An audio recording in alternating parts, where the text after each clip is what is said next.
At the beginning of the project, the product planners came to see us and said that they wanted a car that was going to beat BMW. And we said in the design department, well, we'd rather be ambitious.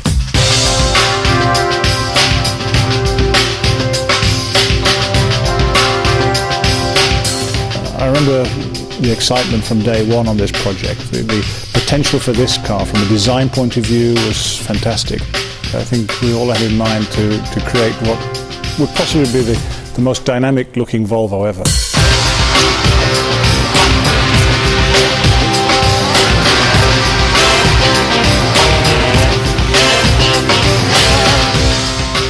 The dynamic look that we wanted to achieve was very much a new look. It was not the traditional sports car that developed basically from the horse and carriage. The horses are out front and the people sat at the back of the rear axle. And that's the way cars developed. And when it came to sporty cars, the more horses you had, or the more horsepower, then the longer the front was. And it was in the 60s that Ferrari and one or two others started racing sports cars with the engine in the middle. And that sent the upper part of the car, the windscreen, etc., further forward. So it was that almost cab forward, or I'd like to say cockpit forward look, that we were trying to get with the S60.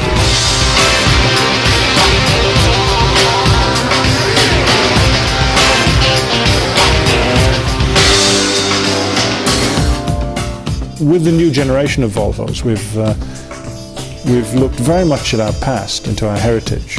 Take, for example, the single line that runs right through the car from front to back. It always runs in what I call a positive arc. It's not a negative curve or a concave curve. This one's always convex. And that runs right through the car, and the side windows sit on top of that line.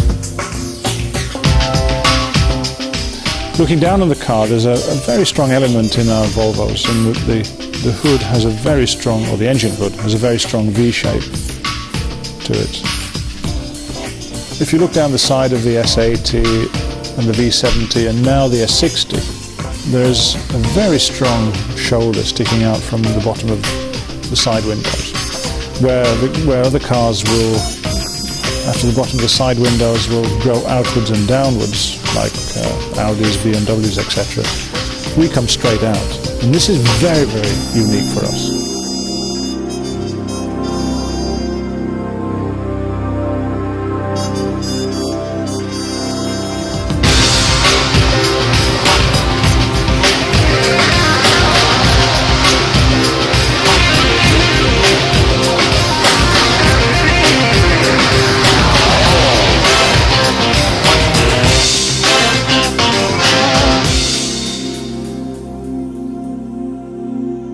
A safe car needn't be boring. You know, I think there's always been a feeling that sometimes that if something's good for you, it can't look good.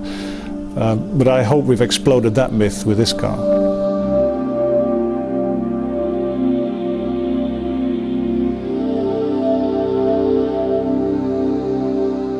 There are many differences between the S80 and the S60. And one of the things in the interior, where an S80 is a very relaxed car, very sort of luxury inspired, but the S60 has a certain alert look to it. There's a difference in the curves and the corners on the interior design.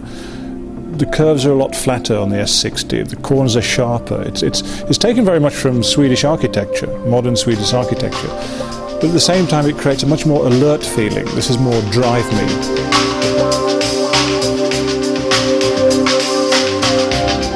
We want the Volvo to be shared by everybody in it.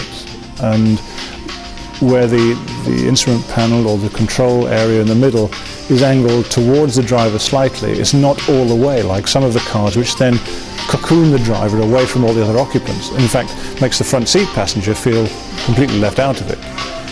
I still maintain that in a Volvo there's no such thing as tourist class, that everybody rides in business class at least.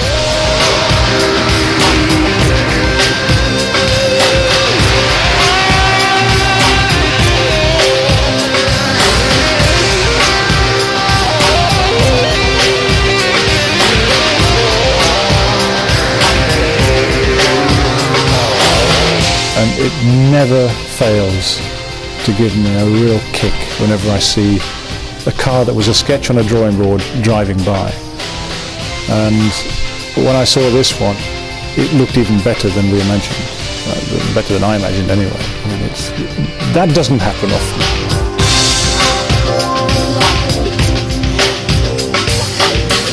You've seen the car, hopefully you like the look of it, but quite frankly, I think the best is still to come when you go out to drive it.